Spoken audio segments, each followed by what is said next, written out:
जी कादिर साहब, अस्सलाम वालेकुम and welcome to the show. वालेकुम अस्सलाम। आप सुनाएं, ठीक हैं? अल्लाह का शुक्र।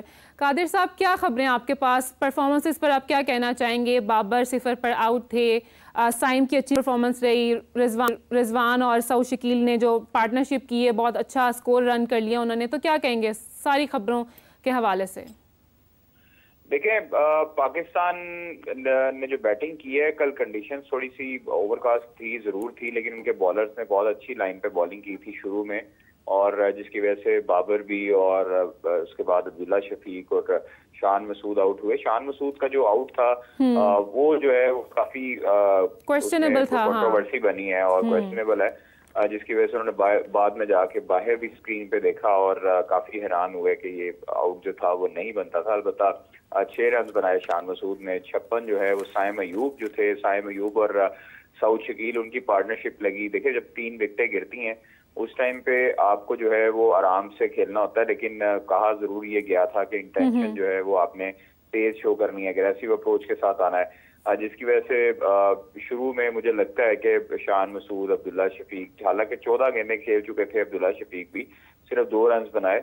और बाबर आजम का जो है वो काफी हद तक इस वक्त बैड पैच चल रहा है। देखा जाए तो उनकी गुज़श्ता जो 14 इनिंग्स हैं उसमें वो उन्होंने काफी स्ट्रगल किया है। तो लेकिन जो हमारे मिडिल ऑर्डर में, टेस्ट में जो मिडिल ऑर्डर में सऊद शकील एक ऐसा बैटर आया है जिसने हमेशा से ही पाकिस्तान को लड़खड़ाने से बचाया है। और अब साइम अयूब की जो डेब्यू 50 हुई, बड़ी अच्छा लगा उनकी बैटिंग देखकर, उनका अप्रोच देखकर, जिसमें 4 चौके और 1 छक्का शामिल था। लेकिन अभी फिलहाल जो बात करें सऊद शकील और रिजवान की, तो रिजवान तो हमेशा से ही परफॉर्मेंस देते आए हैं, लेकिन जो इस मरतबा उनकी अप्रोच नजर आ रही है वो काफी एग्रेसिव नजर आ रही है। आप देखिए 174 गेंदों पर 120 रन बना चुके हैं, जिसमें 9 चौके और 2 छक्के शामिल हैं। सऊद शकील 124 रन पर मौजूद हैं, दोनों नॉट आउट हैं। 329 रन बना चुके हैं पाकिस्तान ने, जो कि अभी भी मैं समझता हूं कि कम है रावलपिंडी जैसी पिच पे। रावलपिंडी की पिच पे अगर देखा जाए तो इंग्लैंड ने पहले ही 2 दिन में जो है वो 600 रन बना लिए थे, जिसका प्रेशर ही कुछ और होता है। आप 350 बना लेते हैं, आपके पास बॉलर 4 फास्ट बॉलर्स हैं, 2 अगर आपके पास एक रेगुलर स्पिनर है, एक स्पिनर जो है वो पार्ट टाइम है जिसमें साइम अयूब है, एक सलमान अली आ गए, तो आपको अग्रेसिव अप्रोच के साथ ही बॉलिंग करनी पड़ेगी। तो आपकी विकेट्स जो हैं वो आप उनको 150 तक अब आउट कर सकते हैं, फिर उसके बाद आप उनको टारगेट दें, आपको लीड, आप उनको अच्छी खासी लीड दें। तो ये चीजें अब उनके लिए जो है वो काफी हद तक परेशानी होगी। जो अभी पहली इनिंग में आउट हो गए, जल्दी आउट हो गए, जो 3 बैटर्स थे, बाबर पे प्रेशर होगा, शान पे चूंकि प्रेशर होगा, कप्तान है, और अब्दुल्ला शफीक पे ऑब्वियसली होगा। तो लेकिन साइम अयूब, सऊद शकील, मोहम्मद रिजवान, इन्होंने जो है वो पाकिस्तान को टूटने से बचाया और पाकिस्तान की जो लड़खड़ा रही थी बैटिंग लाइनअप उसको सहारा दिया। तो 124, 120 दोनों अब नॉट आउट हैं, अच्छी बैटिंग कर रहे हैं दोनों और संभल के बैटिंग कर रहे हैं। एडवांटेज साइम अयूब और सऊद शकील को ये हुआ था कि जब स्पिनर लग गए थे, तो स्पिनर जो है वो पाकिस्तानी विकेटों पर, खासतौर पर रावलपिंडी की विकेट पे जहाँ पे टर्न इतना नहीं हो रहा था, स्पिनर्स के लिए काफी हद तक मुश्किलात थी, तो स्पिनर्स लगाने नहीं चाहिए थे। बांग्लादेशी कप्तान को चाहिए था कि उस टाइम जब फास्ट बॉलर्स लगे हुए थे तो ये नए बैटर्स आए थे, तो इनके ऊपर चार्ज करते, एग्रेसिव अप्रोच के साथ जाते, तो जिसका फायदा पाकिस्तानी बैटर्स को हुआ और स्पिनर्स के ऊपर काफी डोमिनेट किया साइम ने भी और सऊद शकील ने भी।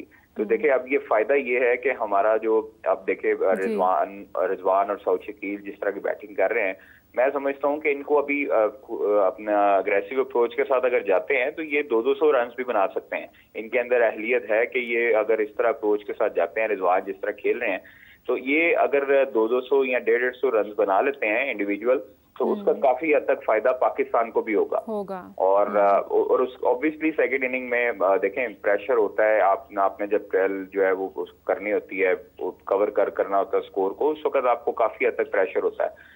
तो 335 रन हो चुके हैं और 4 खिलाड़ी आउट हैं, 87.5 ओवर हो चुके हैं, तो ये पाकिस्तान के हक में बेहतर जा रहा है इस टाइम पर। अभी तक तो कादिर बेहतर ही जा रहा है, लेकिन यहाँ पर मेरा आपसे एक और सवाल था, मेरे जहन में आ रहा पीसीबी के हवाले से कि एहसानुल्लाह के फादर ने पहले भी ये क्वेश्चन रेज किया था कि उनके बेटे की जो क्या कहते हैं सेहत है वो ठीक नहीं है, सवात में सही से केयर नहीं हो रही है, उन्हें लाहौर के एनसीए में शिफ्ट किया जाए, लेकिन पीसीबी सीरियस क्यों नहीं ले रही है? तो क्या वो अपने खिलाड़ियों की जो फिटनेस है उनसे पीछे हट रही है? क्या कहेंगे इस हवाले से?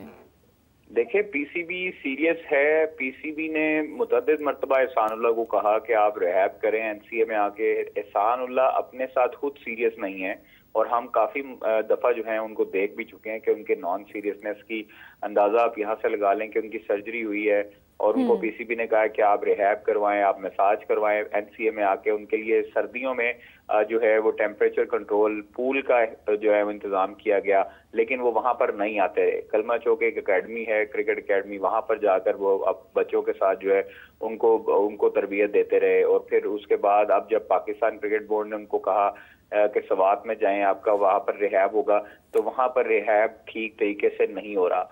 आप ये देखें कि उनके वालिद के साथ मैंने गुफ्तगू की थी गुज़श्ता हफ्ते में और उन्होंने हमारे साथ गुफ्तगू में कहा कि रिक्वेस्ट की कि chairman Pakistan cricket board Mohsin Naqvi साहब से रिक्वेस्ट की कि वो प्लीज एहसानुल्लाह को लाहौर में शिफ्ट करें और लाहौर में रिहैब करवाएं। डॉक्टर जो है सवात का अच्छा नहीं है, मेरा बेटा जो है वहां पर जाया हो रहा है। तो ये उनके अल्फाज थे एहसानुल्लाह के वालिद के। और जब पाकिस्तान क्रिकेट बोर्ड को इस चीज का इल्म हुआ, जब उनके वालिद का जो है वो जो इंटरव्यू था वो वायरल हुआ सोशल मीडिया पे भी, तो उस वक्त जो है वो फिर एहसानुल्लाह के साथ रब्ता किया गया पाकिस्तान क्रिकेट बोर्ड की तरफ से। तो एहसानुल्लाह ने उनको कहा कि जी नहीं, वो मेरे वालिद जो हैं, जो हमें सोचते बताते हैं कि जी वो एहसानुल्लाह ने कहा कि मेरे वालिद जो हैं वो अब ज्यादा उम्र के हो चुके हैं, उनको अंदाजा नहीं है चीजों का, तो इसलिए मेरा रिहैब बिल्कुल स्वात में बिल्कुल ठीक जा रहा है। तो ये तो देखें, उसके बाद वीडियो भी उन्होंने जारी की एहसानुल्लाह ने, और उसमें उन्होंने कहा कि जी एक शख्स था, अपने वालिद का जिक्र नहीं किया, अपने वालिद की जो स्टेटमेंट थी उसको उन्होंने नफी किया और उन्होंने कहा जी एक शख्स में मीडिया पे बयान चल रहा था कि मेरा रिहैब ठीक नहीं हो रहा, मेरा रिहैब बिल्कुल ठीक हो रहा है, मेरी कोनी भी बैंड हो रही है, मैं बिल्कुल रनिंग भी कर रहा हूँ, मैं बॉलिंग भी स्टार्ट कर दी है, मेरी फिटनेस भी ठीक है। तो वो आना नहीं चाहते, वो अपने साथ खुद सीरियस नहीं है। आप उनको मुतअद्दिद मर्तबा मुल्तान सुल्तान के कैंप में देख लें या बाहर पाकिस्तान के इवन कैंप में देख लें, अपनी सर्जरी, अपनी जो कोनी की उनकी जो थी इंजरी, उनको बिगाड़ने वाले वो खुद हैं। आप हसन अली की बात कर रहे हैं कादिर? मैं एहसानुल्लाह की बात अच्छा, लेकिन कादिर हसन अली भी तो इंजर्ड है ना? पीसीबी ने उनको भी बिल्कुल इंजर्ड है, निगलेक्ट किया। बिल्कुल इंजर्ड है, हसन अली बिल्कुल इंजर्ड है। मैं ये एहसानुल्लाह की बात कर रहा था। अब हसन अली की तरफ आता हूँ तो हसन अली जो हैं उनकी अब जो उनका हुआ काउंटी जो में वाकवेशायर में वहां पर खेल रहे थे, वहां पर जो है उनका ये मसला हुआ इंजरी का और वो वापस पाकिस्तान आए।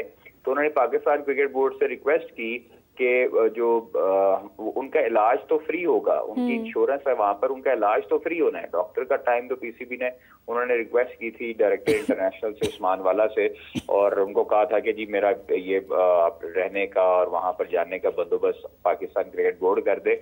जिसके बाद पाकिस्तान क्रिकेट बोर्ड ने इस चीज की हामी भी भरी थी गुज़श्ता 1-2 हफ्ते पहले। लेकिन हुआ ये है कि पाकिस्तान क्रिकेट बोर्ड जब बैठा है, बोर्ड बैठा है, तो उसके बाद इंटरनेशनल डिपार्टमेंट वाले लोग बैठे हैं, उन्होंने कहा जी कि ये पाकिस्तान से हमने इसको बिल्कुल सही सलामत भेजा था इंग्लैंड में वहां पर काउंटी खेलने के लिए, तो हसन अली वहां पर इंजर्ड हुआ है, तो काउंटी का ये फर्ज बनता है कि वो अपने प्लेयर का टेक केयर करे।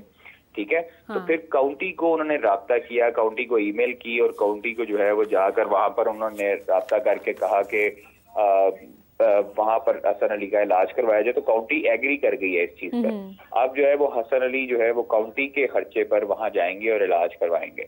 पहले जो था वो पाकिस्तान क्रिकेट बोर्ड इस चीज पे एग्री था, लेकिन उसके बाद जब पाकिस्तान क्रिकेट बोर्ड ने राब्ता किया वो शायर के साथ, तो वहां पर काउंटी के साथ उन्होंने उनको एग्री किए करवाया कि आपका प्लेयर है, आपकी काउंटी सीजन खेल रहा था तो इंजर्ड वहां पर हुआ, तो इसलिए उसका खराजात, उसके जो इलाज है वो आपके जिम्मे है। तो फिर वहां पर काउंटी ने इसको एग्री किया और काउंटी के लिए अब काउंटी तमाम तरह खराजात उसके कवर करेगी।